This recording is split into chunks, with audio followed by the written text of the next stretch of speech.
So, as people are preparing for this tournament, I saw this tweet and I thought we might talk about this kind of sentiment a little bit. This is from Chris Franco, who says, "This is, without a doubt, one of the hardest Pokemon formats to navigate in a while. The sheer diversity of decks paired with the different playstyles of each deck make it so you're guaranteed to have multiple unfavored matchups regardless of what you decide to play.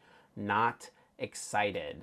I don't know. What do you kind of think about the current format and like as many different formats as you've prepared for over the years? You know, you've certainly had ones where there's like, okay, there's a big three decks. I need to. It's pretty straightforward what I think I want to play. And then there's also been formats where there's a dozen viable decks, and you have to figure out how to navigate those. What do you kind of think about this thought process here?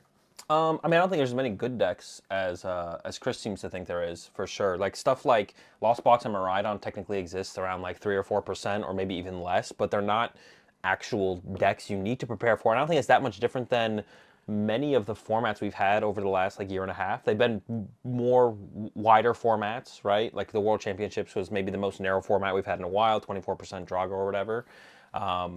But besides like the World Championships, like the metas have been pretty wide. I guess NAIC was pretty narrow as well, but I don't know, this doesn't seem like anything crazy. The biggest thing is that people just overthink their deck choice, and you just need to pick a deck and learn its matchups. And it's like it's not really that complicated. There's a lot of good decks right now, but yeah, just pick a good deck and then get good at a good deck.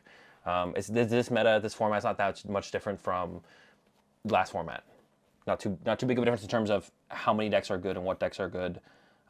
It just feels that way because it's at the beginning of the format, and there is a little bit new introduced, which is a good thing. We want things to shake up a little bit with a new major set being released.